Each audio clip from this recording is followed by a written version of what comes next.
आप सबके सामने एक नई वीडियो के साथ। आज हम बात करेंगे राजस्थान के सामान्य ज्ञान के बारे में, जो माध्यमिक शिक्षा बोर्ड राजस्थान अजमेर के पाठ्यक्रम पर आधारित है। ये वीडियो सभी प्रतियोगी परीक्षाओं के लिए समान रूप से उपयोगी होगा और इसमें हम बात करेंगे हमारा राजस्थान भाग फर्स्ट की जो श्रृंखला चल रही है उसका ये चौथा वीडियो है।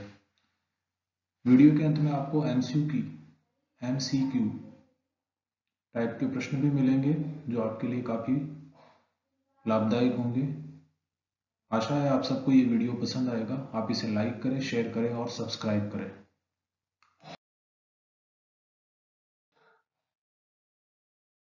राजस्थान के प्राचीन सभ्यता स्थल के बारे में आज हम इस वीडियो में बात करेंगे। इतिहास को 3 कालों में विभाजित किया गया है। प्रागैतिहासिक काल जिसे प्राक युग भी कहा गया, आद्य ऐतिहासिक काल जिसे आद्य युग कहा गया है, ऐतिहासिक काल। प्रागैतिहासिक काल वह काल है यानी वह समय है जब मानव के इतिहास के बारे में कोई लिखित सामग्री उपलब्ध नहीं है। केवल पुरातात्विक सामग्रियों के आधार पर ही मानव के इतिहास व संस्कृति के बारे में पता चलता है। प्रागैतिहासिक काल कहते हैं यह युग सृष्टि के आरंभ से हड़प्पा सभ्यता के पूर्व तक था। आद्य ऐतिहासिक काल वह काल जब मानव लेखन कला से तो परिचित था, लेकिन इस लिखित सामग्री को अभी तक पढ़ा नहीं जा सका। आद्य ऐतिहासिक काल कहते हैं जैसे सिंधु घाटी सभ्यता, यह युग हड़प्पा सभ्यता के काल से 600 ईसा पूर्व तक रहा। फिर आता है ऐतिहासिक काल, जिस काल में मानव के बारे में पठन योग्य लिखित सामग्री उपलब्ध हो रही है उसे ऐतिहासिक काल कहते हैं। यह युग 600 ईसा पूर्व से वर्तमान तक जारी है। राजस्थान के संदर्भ में हम प्राक और आद्य ऐतिहासिक काल को कालक्रमानुसार निम्न प्रकार से विभाजित कर सकते हैं। एक है पुरापाषाण काल। पुरापाषाण काल को पुनः 3 भागों में विभाजित किया गया है। निम्न पुरापाषाण काल, मध्य पुरापाषाण काल और उच्च पुरापाषाण काल। मध्य पाषाण काल, फिर है उत्तर या नवपाषाण काल, फिर ताम्रपाषाण काल और फिर लौह युग। हिस्ट्री ऑफ राजस्थान जो कि रीमा आहूजा के द्वारा लिखित है, उसके अनुसार राजस्थान के संदर्भ में नवपाषाण काल को मान्यता नहीं दी गई है। अब बात करते हैं पुरापाषाण काल की। पुरापाषाण काल को पुनः निम्न भागों में विभाजित किया गया है। पहला है निम्न पुरापाषाण काल, दूसरा है मध्य पाषाण काल, तीसरा है उच्च पाषाण काल। पुरापाषाण काल का मानव आदिम अत्यंत बर्बर था। उसके हथियार व औजार भद्दे व सौंदर्य रहित थे। पत्थर के हथियार व औजार 2 प्रकार के थे। एक वे जो बड़े बड़े पत्थरों को काटकर बनाए गए एवं दूसरे वे जो पत्थरों को काट छांटकर अथवा गढ़कर उनके किनारे काम में लिए जाते थे। ये औजार दक्षिणी पूर्वी तथा उत्तर पूर्वी राजस्थान की नदियों के तटवर्ती क्षेत्रों में पाए गए हैं। इस काल के मानव को धातुओं का प्रयोग अथवा मिट्टी के बर्तन बनाना नहीं आता था। वह स्वभावतः भ्रमणशील था। 1870 ईस्वी में C.A. हैगेट ने सर्वप्रथम जयपुर और इंदरगढ़ से पत्थर से बनी पूर्व पाषाणकालीन हस्तकुठार यानी हैंडएक्स खोज निकाली। राजस्थान में अजमेर, अलवर, चित्तौड़गढ़, भीलवाड़ा, जयपुर, झालावाड़, जालोर, जोधपुर, पाली, टोंक आदि क्षेत्रों में नदियों विशेषकर चंबल, बनास और उनकी सहायक नदियों के किनारे पूर्व पाषाणकालीन उपकरण प्राप्त हुए हैं। फिर है मध्य पाषाण काल। यह पुरापाषाण काल व नवपाषाण काल के बीच का संक्रमण काल था, जिसे मध्य पाषाण काल कहा गया। मध्य पाषाण काल क्या है? पुरापाषाण काल और नवपाषाण काल के बीच का समय। इस काल के अवशेष राजस्थान में अनेक स्थानों से मिले हैं। पश्चिमी राजस्थान में लूणी और उसकी सहायक नदियों, चित्तौड़ की बेडच नदी घाटी और विराटनगर से मध्य पाषाणकालीन उपकरण मिले हैं, जैसे बाड़मेर जिले की तिलवाड़ा पचपदरा क्षेत्र, सोजत क्षेत्र, भीलवाड़ा का बागौर क्षेत्र, झालावाड़ में इस प्रकार के उपकरण मिले हैं जो मध्य पाषाण काल को इंगित करते हैं। इस काल के उपकरण छोटे, हल्के और कुशलता से निर्मित है। इन्हें माइक्रोलिथ या लघु पाषाण उपकरण कहा गया है। मध्य पाषाण काल में जो सभ्यता है उनमें है बागोर की सभ्यता। बागोर की सभ्यता भीलवाड़ा जिले में बनास नदी की सहायक कोठारी नदी के बाएं किनारे पर बागोर कस्बा बसा हुआ है। तो ध्यान रखना है, भीलवाड़ा जिला है, नदी बनास है, नदी बनास की सहायक कोठारी नदी और कोठारी नदी का बायां किनारा, वहां पर बागोर कस्बा है और बागोर कस्बे में इस सभ्यता के अवशेष मिले हैं। यहाँ डॉक्टर वीएन मिश्रा, तो ध्यान रखना है बागोर में उत्खनन का कार्य किसने करवाया? डॉक्टर वीएन मिश्रा ने। कब करवाया? 1967 से 1970 में। उत्खनन के दौरान यहाँ प्रागैतिहासिक काल की सभ्यता के अवशेष मिले हैं जो 4 से 5000 ईसा पूर्व के माने जाते हैं। बागोर पुरातात्विक स्थल एक बड़े रेतीले टीले के रूप में है जो महासती के नाम से जाना जाता है। तो टीले का नाम क्या है? महासती।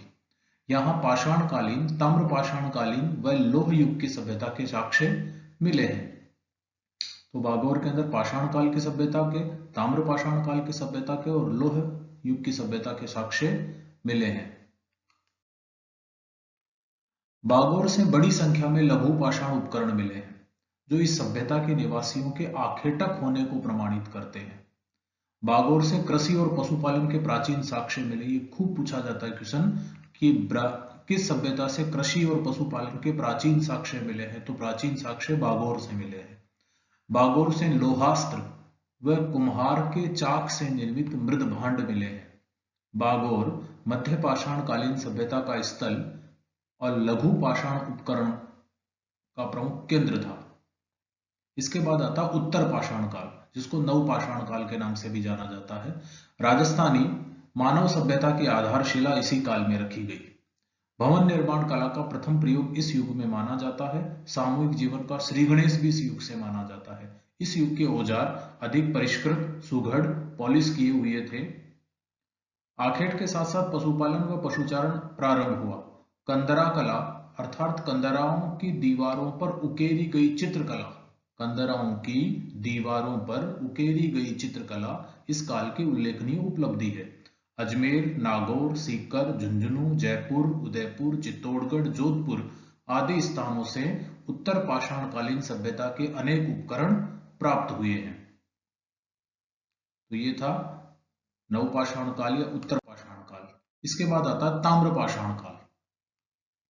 ताम्रपाषाण काल ताम्र एवं ताम्रकांस्य काल में राजस्थान के अनेक स्थानों से ताम्रपाषाण काल व ताम्रकाल के अवशेष मिले हैं।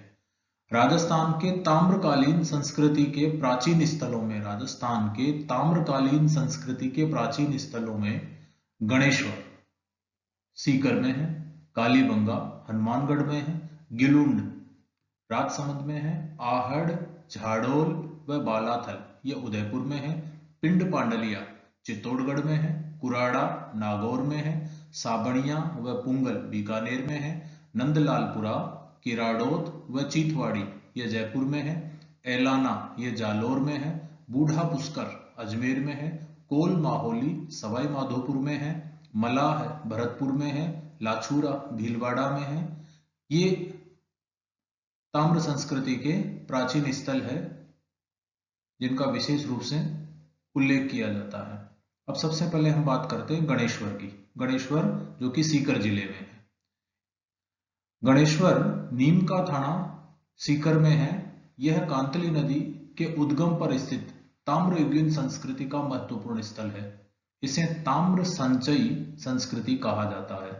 तो गणेश्वर कहां पर है? नीम का थाना के पास में है, सीकर जिले में है, कांतली नदी के किनारे पर है, ताम्रयुगीन संस्कृति है। किस नाम से जाना जाता है इसको? ताम्र संचय संस्कृति के नाम से जाना जाता है। यह संस्कृति पूर्वी राजस्थान एवं गंगा घाटी के क्षेत्र में पल्लवित हुई है। कहां पल्लवित हुई है? तो पूर्वी राजस्थान और गंगा घाटी के क्षेत्र में पल्लवित हुई है। रतन चंद्र अग्रवाल के निर्देशन में हुए उत्खनन से यहां 2800 ईस्वी पूर्व की सभ्यता के अवशेष मिले हैं। कब के अवशेष मिले हैं? 2800 ईस्वी पूर्व के। गणेश्वर में अत्यधिक मात्रा में तांबे के आयुध व उपकरण मिले हैं। किस धातु के मिले हैं? तो तांबे के, जो इसे ताम्रयुगीन सभ्यताओं में प्राचीनतम सिद्ध करते हैं। गणेश्वर से मिट्टी के बर्तन भी प्राप्त हुए हैं। इन्हें कपिशवर्णी मृद पात्र कहते हैं। खूब पूछा जाता है कि कपिशवर्णी मृद पात्र कहाँ मिले हैं? तो गणेश्वर में। यह बर्तन काले और नीले रंग से सजाए हुए हैं। गणेश्वर भारत की ताम्र सभ्यताओं की जननी माना जाता है। तो भारत में ताम्र सभ्यताओं की जननी किसे कहा जाता है, अगर ये प्रश्न आता है तो आपका आंसर होगा गणेश्वर, और ये खूब पूछा जाता है। यहां से तांबा, हड़प्पा और मोहनजोदड़ो को भी भेजा जाता था। गणेश्वर में पत्थर से निर्मित मकानों के अवशेष मिले हैं। किससे निर्मित मकानों के अवशेष मिले? पत्थर से निर्मित। ईंटों का प्रयोग नहीं होता था, ये ध्यान रखना विशेष रूप से कि गणेश्वर में ईंटों का उपयोग नहीं होता था, पत्थरों से मकान बनाए जाते थे। धातु कौन सी थी यहाँ जो मिलने वाली? वो थी तांबा, इसीलिए इसको क्या कहा जाता है? ताम्र सभ्यताओं की जननी। इसके बाद आता है कालीबंगा, जो कि हनुमानगढ़ जिले में है। प्राचीन दृशदती और सरस्वती नदी, कौन सी नदी? दृशदती और सरस्वती नदी की घाटी, जिसको अब क्या कहते हैं? घग्गर नदी का क्षेत्र के नाम से जाना जाता है। क्षेत्र में हड़प्पा सभ्यता से भी प्राचीन कालीबंगा की सभ्यता विकसित हुई। कौन सी सभ्यता? कालीबंगा की सभ्यता। कालीबंगा स्थल राजस्थान के हनुमानगढ़ जिला मुख्यालय के दक्षिण पश्चिम में स्थित है। दक्षिण पश्चिम में ये स्थल है, पूरा स्थल। यह सभ्यता आज से 6000 वर्ष से भी अधिक प्राचीन मानी जाती है। सैंधव सभ्यता है। इस स्थल का कालीबंगा नाम यहां से खुदाई से प्राप्त काली चूड़ियों के कारण पड़ा है, क्योंकि पंजाबी भाषा में बंगा का अर्थ होता है चूड़ी। सौंथी नामक पूरा स्थल यही है, सौंथी नामक का स्थल, जो कि कालीबंगा से संबंधित है और इसे कालीबंगा प्रथम के नाम से जाना जाता है। सर्वप्रथम 1952 ईस्वी में अमलानंद घोष, A.N. घोष, अमलानंद घोष ने इसकी खोज की। 1961-62 ईस्वी में B.B. लाल व B.K. थापर द्वारा यह उत्खनन कार्य करवाया गया। उत्खनन में इस सभ्यता के 5 स्तर सामने आए हैं। कितने स्तर सामने आए हैं? 5। प्रथम 2 स्तर तो हड़प्पा सभ्यता से भी प्राचीन है, तो पहला और दूसरा जो स्तर है वो हड़प्पा सभ्यता से भी प्राचीन। तीसरा, चौथा और पांचवा जो स्तर है वो हड़प्पा सभ्यता की सामग्री के समान और समकालीन है। यानी तीसरे, चौथे, पांचवा स्तर हड़प्पा सभ्यता के समकालीन और पहला, दूसरा हड़प्पा सभ्यता से प्राचीन। तो इस आधार पर कालीबंगा की सभ्यता को 2 भागों में बांटा गया। एक प्राक हड़प्पा सभ्यता यानी हड़प्पा सभ्यता से पूर्व की सभ्यता, और दूसरी हड़प्पा सभ्यता। कालीबंगा सुव्यवस्थित रूप से बसा हुआ नगर था। मकान बनाने में मिट्टी की ईंटों को धूप में पकाकर प्रयुक्त किया जाता था। तो धूप पकी हुई ईंटों का प्रयोग होता था, जबकि गणेश्वर में ईंटों का प्रयोग नहीं होता था। गणेश्वर में पत्थरों का प्रयोग होता था और कालीबंगा में ईंटों का प्रयोग होता था। मकान बनाने के लिए ईंटों को धूप में पकाकर प्रयोग किया जाता था। उत्खनन से एक दुर्ग के अवशेष भी मिले, ध्यान रखना। ये कालीबंगा में उत्खनन से एक दुर्ग के अवशेष मिले हैं। कालीबंगा की नगर योजना सिंधु सरस्वती सभ्यता की नगर योजना के समरूप है। इतिहासकार दशरथ शर्मा, नाम याद रखना है, इतिहासकार का क्या नाम है? दशरथ शर्मा ने इसे सिंधु घाटी साम्राज्य की तीसरी राजधानी कहा। तो सिंधु घाटी साम्राज्य की तीसरी राजधानी किसे कहा गया है? तो कालीबंगा को कहा गया है। दोहरी रक्षा प्राचीर के साक्ष्य मिले हैं, ये भी याद रखना है। दोहरी रक्षा प्राचीर के साक्ष्य यहां मिले हैं। विकसित एवं सामरिक महत्व की किलेबंदी के साक्ष्य यहां मिले हैं। विकसित एवं सामरिक महत्व की किलेबंदी के साक्ष्य मिले हैं। कालीबंगा के उत्खनन से प्राप्त मिट्टी के बर्तन एवं उनके अवशेष पतले और हल्के हैं। उनमें सुंदरता व सुडौलता का अभाव है। बर्तनों का रंग लाल है, जिन पर काली और सफेद रंग की रेखाएं खींची गई है। कालीबंगा से जुते हुए खेत के साक्ष्य मिलते हैं। जुते हुए खेत के साक्ष्य कालीबंगा से मिलते हैं, जो कालीबंगा पूरा स्थल के दक्षिण पूर्व में है। ऐसा अनुमान है कि लोग एक ही खेत में 2 फसल उगाते थे। कालीबंगा में मिले कब्रिस्तान से यहाँ के निवासियों की समाधान पद्धतियों की जानकारी मिलती है। कौन सी पद्धतियों की? समाधान पद्धतियों की। कालीबंगा से खुदाई में गाय के मुंह वाले प्याले मिले हैं। क्या मिले हैं? गाय के मुंह वाले प्याले, तांबे का बेल, कांस्य के दर्पण, हाथी दांत का कंघा, मिट्टी के बर्तन, कांच की मणियां और खिलौने आदि प्राप्त हुए हैं। लकड़ी की नाली के अवशेष मिले हैं। 7 अग्निवेदियां, ये प्रश्न बहुत पूछा जाता है कि 7 अग्निवेदियां कहाँ मिली है? कालीबंगा में मिली है, जो आयताकार है। कहाँ मिली है? कालीबंगा में। तो 7 अग्निवेदियां जो आयताकार है मिली है। भूकंप का प्राचीनतम साक्ष्य भी मिला है। बच्चे की खोपड़ी प्राप्त हुई है, जिसमें 6 छिद्र है, जो प्राचीनतम शल्य क्रिया जिसे ट्रेफिनेशन कहा जाता है का उदाहरण माना गया है। तो प्राचीनतम शल्य क्रिया का उदाहरण कहाँ मिला है? प्राचीनतम शल्य क्रिया के साक्ष्य कहाँ मिले हैं? तो कालीबंगा में।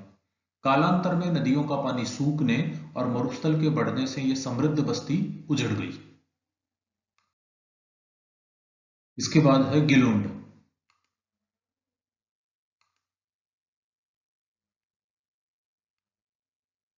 राजसमंद जिले में स्थित गिलुंड कस्बे में बनास नदी के तट पर 2 टीलों के उत्खनन से आहड़ संस्कृति से जुड़े यह सभ्यता प्रकाश में आई, जिसे बनास संस्कृति के नाम से जाना जाता है। इस संस्कृति के नाम से जाना जाता है? बनास संस्कृति के नाम से। प्रारंभ में इस स्थल को भगवानपुरा के नाम से चिन्हित किया गया, जिसे बाद में गिलुंड कहा गया। यह नवपाषाणकालीन संस्कृति भी है। यहाँ नवपाषाण काल के अवशेष भी मिले हैं। 1957 से 1958 ईस्वी में, समय क्या है? 1957 से 1958 में बीबी लाल के निर्देशन में यहाँ उत्खनन किया गया। इसके बाद 1998 से 2003 ईस्वी के मध्य में पूना के डॉक्टर वीएस शिंदे और पेंसिल्वेनिया विश्वविद्यालय अमेरिका के प्रोफेसर ग्रेगरी पोशल के निर्देशन में यहाँ उत्खनन कार्य किया गया। उत्खनन से ताम्रयुगीन सभ्यता के अवशेष मिले हैं, जिसका समय 1900 से 1700 ईस्वी पूर्व निर्धारित किया गया है। 1700 ईस्वी पूर्व निर्धारित किया गया। गिलुंड से 5 प्रकार के मिट्टी के बर्तन मिले हैं, जो सादे, काले, पॉलिशदार, भूरे, लाल और काले चित्रित मृद भांड है। उत्खनन से मिट्टी के खिलौने, पत्थर की गोलियां एवं हाथी दांत की चूड़ियों के अवशेष मिले हैं। आहड़ में पक्की ईंटों यानी आग में पकाई हुई ईंटों का उपयोग नहीं हुआ है, जबकि गिलुंड में इनका प्रचुर उपयोग होता था। गिलुंड से आहड़ के समान धर्मा संस्कृति मिली है। गिलुंड में जो संस्कृति है वो धर्मा संस्कृति के नाम से जानी जाती है। आहड़, झाड़ोल और बालाथल ये कहां पर है? उदयपुर जिले में। तो बात करते हैं सबसे पहले आहड़ की। उदयपुर शहर के पास बहने वाली आहड़ नदी, जिसको आयड़ नदी या बेड़च नदी के नाम से भी जाना जाता है, के तट पर बसे आहड़ के उत्खनन से 4000 वर्ष पुरानी पाषाण धातु युगीन सभ्यता के अवशेष सामने आए हैं। यह सभ्यता एक टीले के नीचे दबी हुई प्राप्त हुई थी और इस टीले को क्या कहते थे? धूलकोट यानी मिट्टी का टीला। तो धूलकोट का संबंध किस सभ्यता से है? तो आहड़ से है। 10वीं व 11वीं शताब्दी में इसे आघाटपुर व आघट दुर्ग के नाम से जाना जाता था। 10वीं और 11वीं शताब्दी, कौन सा समय? 10वीं और 11वीं शताब्दी। किस नाम से जाना जाता था? तो आघाटपुर या आघट दुर्ग के नाम से। सर्वप्रथम यहां पर अक्षय कीर्ति व्यास एवं उसके बाद में रतन चंद्र अग्रवाल व एचडी साकलिया के निर्देशन में उत्खनन कार्य किया गया। आहड़ में भट्टी नुमा चूल्हा मिला है। इस सभ्यता के लोग मकान बनाने में धूप में सुखाई गई ईंटों एवं पत्थरों का प्रयोग करते थे। आहड़ के लोग अपने मृतकों को गहनों और आभूषणों के साथ दफनाते थे, जो इनके मृत्यु के बाद भी जीवन की अवधारणा का समर्थक होने का प्रमाण है। आहड़वासी बर्तन बनाने की कला में दक्ष थे। किसमें दक्ष थे? बर्तन बनाने की कला में। यहाँ उत्खनन में मिट्टी के बर्तन मिले हैं। आहड़वासी गेहूं, ज्वार व चावल का खाद्यान्नों के रूप में उपयोग करते थे। आहड़ में लाल और काले मृदभांड मिले हैं। अनाज रखने के बड़े बड़े मृदभांड मिले हैं, जिन्हें गौरे और कोट कहा जाता है। ये इंपॉर्टेंट है भाई, जिन्हें गौरे और कोट कहा जाता है। किसको कहा जाता है? अनाज रखने के जो मिट्टी के बने हुए बर्तन जो थे उनको गौरे और कोट कहा जाता है। आहड़ का दूसरा नाम है ताम्रवती नगरी भी मिलता है। ताम्रवती नगरी, कंफ्यूज नहीं होना है। ताम्रवती, तांबे का मतलब गणेश्वर नहीं है, ताम्रवती नगरी का मतलब आहड़, जो यहाँ तांबे के औजारों और उपकरणों के अत्यधिक प्रयोग के कारण रखा गया है। उत्खनन से प्राप्त ठप्पों से यहाँ रंगाई छपाई व्यवसाय के उन्नत होने का अनुमान भी लगाया जाता है। इसे बनास नदी घाटी सभ्यता भी कहा जाता है, क्योंकि ये बनास और उसकी सहायक नदियों के इलाके में है, इसलिए इसको बनास नदी घाटी सभ्यता भी कहते हैं। आहड़ में टेराकोटा वृषभ आकृतियां मिली है, जिन्हें बनासियन बुल कहते हैं। तो बनासियन बुल कहां मिला है? आहड़ में।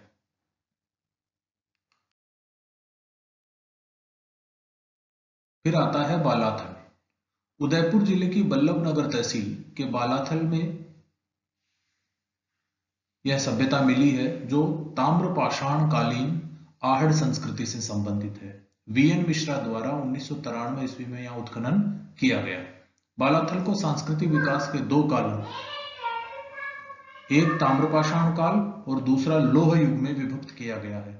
बालाथल को सांस्कृतिक विकास के दो कालों, एक तो ताम्रपाषाण काल और दूसरा लौह युग में विभक्त किया गया है। यहाँ 11 कमरों का एक भवन मिला है और दुर्ग जैसे चिन्ह भी मिले हैं। 11 कमरों का भवन कहाँ मिला है? बालाथल में। दुर्ग के चिन्ह कहाँ मिले हैं? बालाथल में। बालाथल में तांबे के चाकू, कुल्हाड़ी, छेनी, बाण जैसे उपकरण तथा कर्णफूल, गले के हार की लटकन आदि आभूषण मिले हैं। यहाँ के निवासियों में मिश्रित अर्थव्यवस्था प्रचलित थी। कृषि, पशुपालन तथा शिकार तीनों जीविका के साधन थे। बालाथल में लोह काल के अवशेष मिले हैं। यहाँ लोहा गलाने की भट्टियों के चिन्ह मिले हैं। बैराठ के अतिरिक्त बालाथल ही ऐसा स्थल है जहां से बुना हुआ वस्त्र मिला है। तो ध्यान रखना, बुना हुआ वस्त्र कहाँ मिला है? बैराठ के अतिरिक्त बालाथल में। यहाँ 4000 साल पुराना एक कंकाल मिला है जिसे भारत में कुष्ठ रोग का सबसे पुरातन प्रमाण माना जाता है। कुष्ठ रोग का सबसे पुरातन प्रमाण कहाँ मिला है? बालाथल में। यहाँ योगी मुद्रा में शवाधान प्राप्त हुआ है। योगी मुद्रा में शवाधान प्राप्त हुआ है। बालाथल में टेराकोटा निर्मित वर्तुलाकार चक्रों या घेरों से निर्मित ऐतिहासिक काल के रिंगवेल भी सामने आए हैं।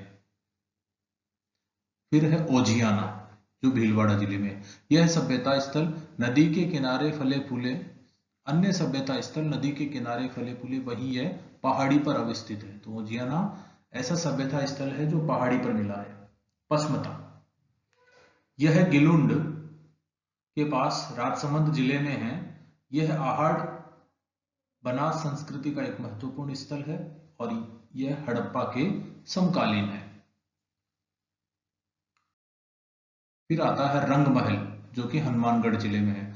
रंग महल, बडोपड़, मुंडा, डाबरी आदि के आसपास के क्षेत्र में कई थेड़ मौजूद है जिनमें से कुछ की खुदाई की गई है।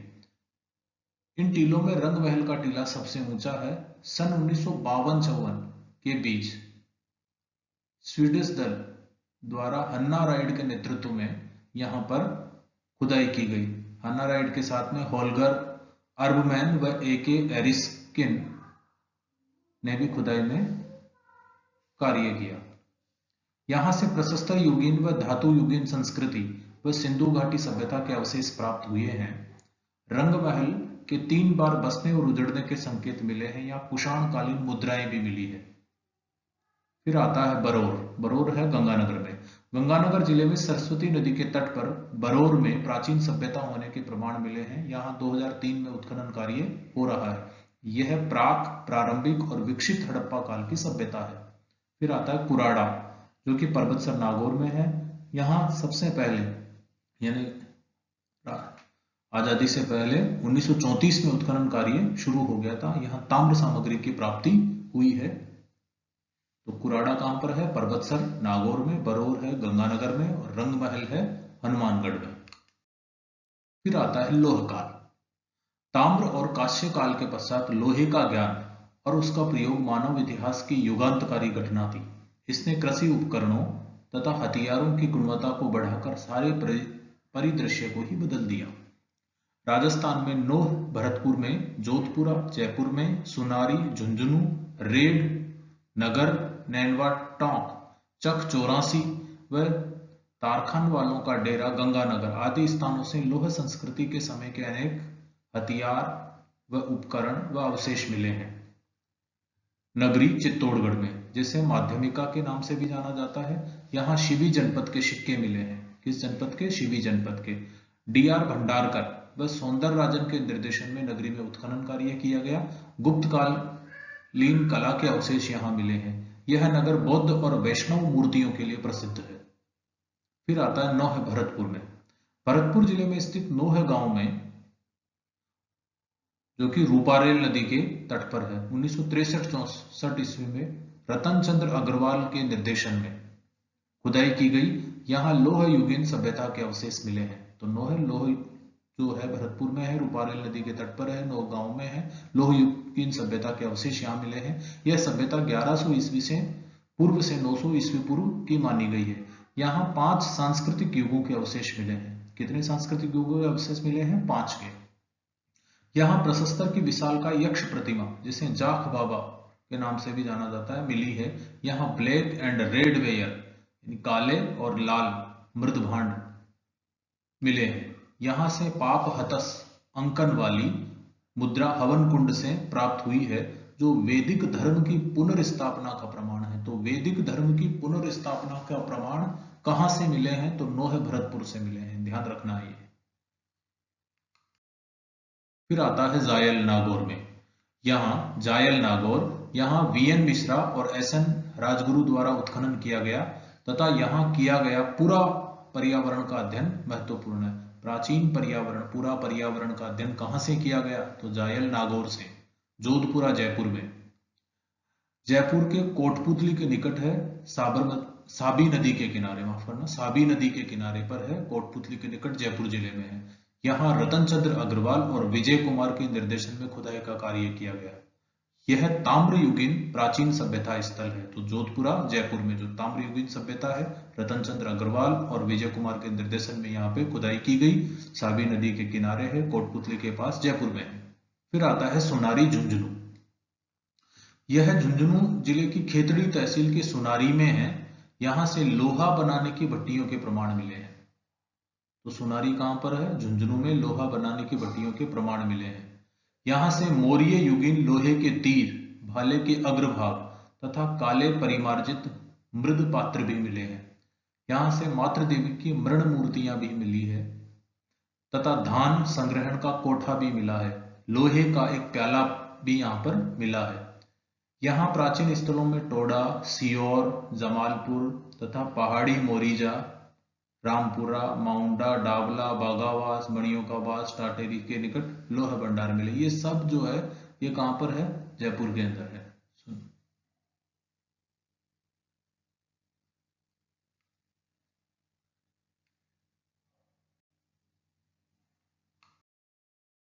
फिर आता है रेड टोंक।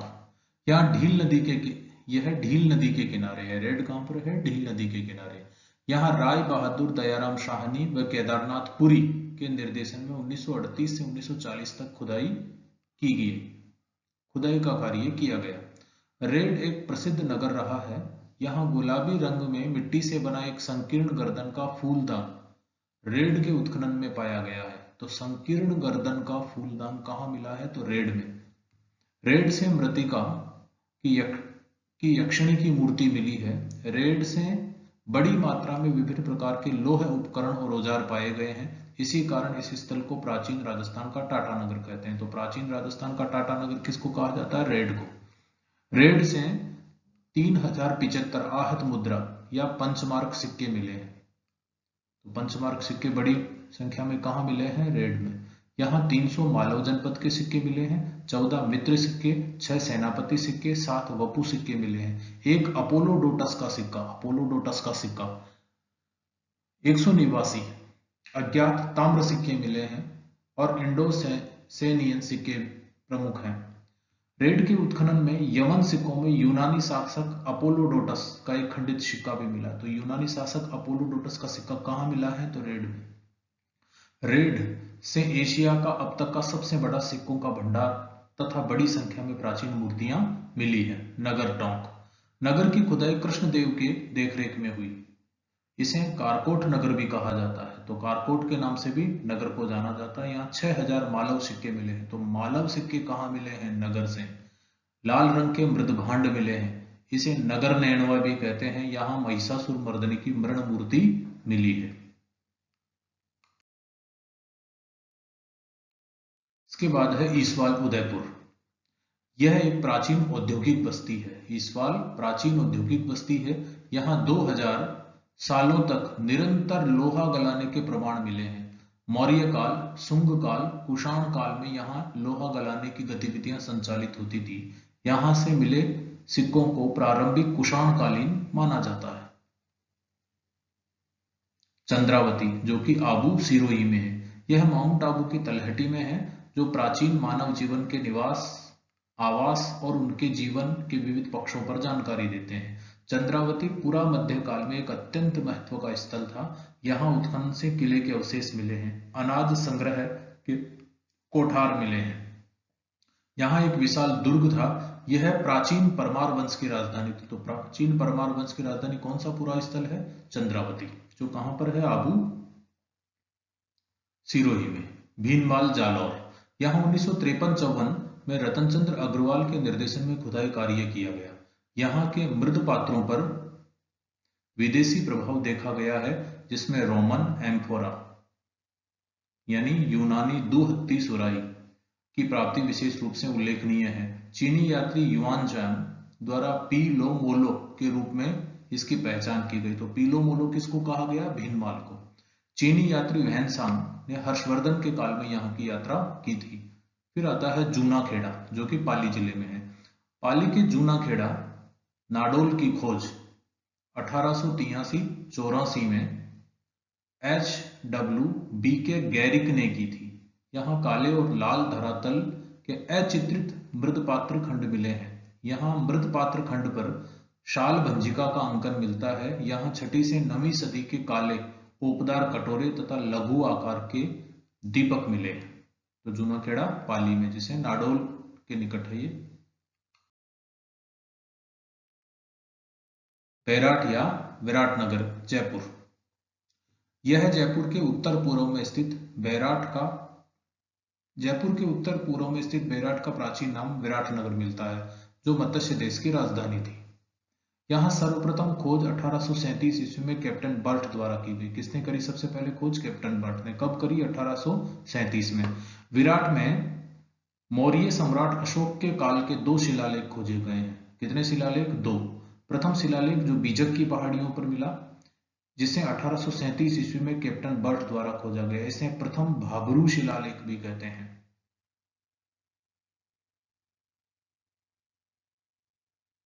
यह 1840 ईस्वी में Asiatic Society of Bengal Calcutta संग्रहालय में सुरक्षित है। इसे बैराट कलकत्ता संग्रहालय भी कहते हैं। इस संग्रहालय से अशोक की बुद्ध, धम्म और संघ में अगाध निष्ठा परिलक्षित होती है। दूसरा शिलालेख डॉक्टर कनिंघम के सहायक डॉक्टर कार्लाइल ने भीमसेन की पहाड़ी से खोजा। इस लेख का संपादन बोहलर और सेनार्ट ने किया था। 1910 ईस्वी में डॉक्टर भंडारकर ने इस क्षेत्र का विस्तृत अध्ययन और सूक्ष्म परीक्षण किया। बीजक की पहाड़ी, भीम जी की डूंगरी, गणेश या मोती डूंगरी, महादेव जी की डूंगरी आदि स्थानों पर उत्खनन किया गया। दयाराम साहनी ने 1936-37 में बीजक की पहाड़ी पर पहला पुरातात्विक उत्खनन किया गया। तो बैराट में सबसे पहले उत्खनन कार्य किसने किया? दयाराम साहनी ने। बाकी खोज किसने की थी? कैप्टन बर्ट ने। पुनः उत्खनन 1962-63 में नील रतन बनर्जी और कैलाशनाथ दीक्षित द्वारा किया गया। बैराट से महाभारत कालीन अवशेष, मौर्य कालीन अवशेष, अशोक के शिलालेख व मुगल कालीन भवनों के अवशेष मिले हैं। बैराट से बड़ी मात्रा में शैल चित्रों के प्राप्त होने के कारण बैराट को प्राचीन युग की चित्रकला, ध्यान रखना प्राचीन युग की चित्रकला किसे कहा जाता है? तो बैराट को, क्योंकि यह बड़ी मात्रा में शैल चित्र प्राप्त हुए हैं। महाभारत कालीन अवशेष मिले हैं। भीमसेन की पहाड़ी पर भीमताल गड्ढा कीचक, जिसका वध भीमसेन द्वारा किया गया था। कीचक के राजमहल वाली पहाड़ी भी अवशेष के रूप में यहां मिली है। मौर्यकालीन अवशेष के रूप में भग्न सिंह की एक प्रतिमा मिली है। भग्न सिंह की प्रतिमा मिली है और लोहे के उपकरण मिले हैं। भारत के प्राचीन बौद्ध उपासना स्थल के रूप में एक गोलाकार बौद्ध चैत्य के अवशेष बीजक पहाड़ी से मिले हैं। एक गोलाकार बौद्ध चैत्य यानी बौद्ध मंदिर के अवशेष कहाँ मिले हैं? बीजक की पहाड़ी पर, जिसे अशोक ने अपने शासन के प्रारंभिक काल में बनवाया था। जयपुर महाराजा सवाई राम सिंह के समय यहाँ एक स्वर्ण मंजूषा यानी एक स्वर्ण पेटी प्राप्त हुई, जिसमें भगवान बुद्ध के अस्थि अवशेष है। यह सभी मौर्यकालीन अवशेष हैं। उत्तर भारतीय काले चमकीले मृद भांड वाली संस्कृति का प्रतिनिधि करने वाले स्थलों में राजस्थान में सबसे महत्वपूर्ण प्राचीन स्थल विराटनगर है। तो यहाँ जो मृद भांड मिले हैं वो कैसे हैं? काले चमकीले मृद भांड। विराटनगर में 36 मुद्राएं मिली हैं, जिनमें से 8 पंचमार्क चांदी की मुद्राएं हैं, 28 इंडो ग्रीक मुद्राएं हैं तथा यूनानी शासकों की मुद्राएं हैं। 16 यूनानी राजा मिनेंडर की है। विराटनगर से 36 मुद्राओं में से 8 पंचमार्क चांदी की मुद्राएं हैं, 28 इंडो ग्रीक व यूनानी शासकों की मुद्राएं हैं, 16 यूनानी राजा मिनेंडर की है। विराटनगर से अशोककालीन ब्राह्मी लिपि के अक्षर युक्त ईंटें प्राप्त हुई है। कौन सी लिपि? ब्राह्मी लिपि। भारतीय लिपि विज्ञान की रहस्यमयी लिपि जिसे शंख लिपि के प्रमाण नाम से जाना जाता है, इसके भी प्रमाण यहाँ पर मिले हैं। गुप्त काल की जो ब्राह्मी लिपि है उसको अत्यधिक अलंकृत करके लिखा जाना ही कूट लिपि, गुप्त लिपि या शंख लिपि के नाम से जाना जाता है। विराटनगर से मुगल कालीन टकसाल के प्रमाण मिले हैं। यहाँ मुगल द्वार है जिसका निर्माण 16वीं शताब्दी में अकबर द्वारा करवाया गया। तो मुगल कालीन टकसाल कहां पर है? विराटनगर में। लोह काल के पश्चात भारत के अन्य भागों के समान राजस्थान में भी सलेटी रंग की चित्रित मृदभांड संस्कृति का उदय हुआ। इस संस्कृति के अवशेष विराटनगर व जोधपुरा, सुनारी, नोह आदि स्थानों से मिले हैं। इस संस्कृति का उदय लगभग 600 ईसा पूर्व में हुआ था। इसके पश्चात भारतीय इतिहास के साथ राजस्थान का भी ऐतिहासिक युग आरंभ हो जाता है। अब बात करते हैं कुछ वस्तुनिष्ठ प्रश्नों के, जो आपको इस टॉपिक को समझने में लाभकारी रहेगा। पहला क्वेश्चन है, कालीबंगा पुरा स्थल के किस दिशा में जुता हुआ खेत मिला है? तो कालीबंगा जो पुरा स्थल है उसके किस दिशा में जुता हुआ खेत मिला है? ऑप्शन ए है उत्तर पूर्व, ऑप्शन बी है उत्तर पश्चिम, स में है दक्षिण पूर्व और द में है दक्षिण पश्चिम। तो आंसर सही क्या होगा? स दक्षिण पूर्व। दूसरा है प्रश्न है, गिलुंड किस नदी के किनारे है? तो गिलुंड किस नदी के किनारे है? ए बनास, ब कोठारी, स बैराट, द कांतली।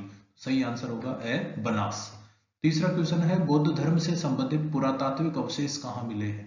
तो बौद्ध धर्म से संबंधित पुरातात्विक अवशेष कहाँ मिले हैं? ऑप्शन है ए बैराट, ब नगर, स नलियासर सांभर, द कालीबंगा। सही आंसर होगा बैराट। निम्नलिखित में से किसने बालाथल का उत्खनन किया? तो बालाथल का उत्खनन किसने किया? ऑप्शन ए में है S R Rao, option A. Option बे में है बीबी लाल, ऑप्शन स में है के एन पुरी और ऑप्शन द है वी एन मिश्रा। और ऑप्शन द यानी वी एन मिश्रा ही इसका सही आंसर है। प्रश्न नंबर है 5, राजस्थान में पशुपालन के साक्ष्य प्राप्त हुए हैं। राजस्थान में पशुपालन के साक्ष्य प्राप्त हुए हैं। ऑप्शन ए में कालीबंगा, ऑप्शन बी में गणेश्वर, ऑप्शन सी में आहड़, ऑप्शन डी में बागौर। सही आंसर है बागौर। छठा क्वेश्चन है, राजस्थान के किस पुरातात्विक स्थल से अपोलोडोटस का सिक्का प्राप्त हुआ है? जी हाँ, अपोलोडोटस का सिक्का किस पुरा स्थल से प्राप्त हुआ है? तो इसका ऑप्शन है सुनारी ए। ऑप्शन ए है सुनारी, ऑप्शन बी है रेड, ऑप्शन सी है रंगमहल, ऑप्शन डी है बरोर। तो इसका बी आंसर सही होगा रेड, टोंक में। एक चित्र है जो राजस्थान की प्राचीन सभ्यता स्थलों को दर्शाता है। क्वेश्चन नंबर 7 देखेंगे, अनाज रखने के बड़े मृद भांड जिन्हें गोरे व कोट कहा जाता था किस प्राचीन सभ्यता से प्राप्त हुए? गोरे और कोट किस प्राचीन सभ्यता से प्राप्त हुए? ऑप्शन ए में देखेंगे ओजियाना, ब में कालीबंगा, स में जोधपुरा, द में आहड़। तो सही आंसर क्या होगा? द आहड़। निम्नलिखित में से कौन सी वस्तु आहड़ सभ्यता के स्थलों से संबंधित नहीं है? ऑप्शन ए में है कृष्ण व लोहित मृदभांड, ऑप्शन बी में है चित्रित धूसर मृदभांड, ऑप्शन सी में है चावल और ऑप्शन डी है तांबे की वस्तुएं। तो कौन सा नहीं है आहड़ सभ्यता से संबंधित? तो इसका सही आंसर होगा ब चित्रित धूसर मृदभांड। 9वां क्वेश्चन है, कालीबंगा क्षेत्र में कितनी अग्नि वेदिकाएं प्राप्त हुई थी? तो कालीबंगा क्षेत्र में 7 अग्नि वेदिकाएं प्राप्त हुई थी। कितनी? 7। तो ऑप्शन ब होगा 7। क्वेश्चन नंबर 10 है, राजस्थान के पुरातात्विक सर्वेक्षण कार्य सर्वप्रथम 1871 ईस्वी में प्रारंभ करने का श्रेय किसे दिया जाता है? तो इसका सही आंसर होगा ऑप्शन ए ACL कार्लाइल और ACL कार्लाइल। तो इसी के साथ आज का वीडियो समाप्त होता है। आज के वीडियो में बस इतना ही। आशा है आप सबको ये वीडियो पसंद आएगा। आप इसे लाइक करें, शेयर करें, सब्सक्राइब करें और कमेंट कर बताएं कि आपको ये वीडियो कैसा लगा। Thank you.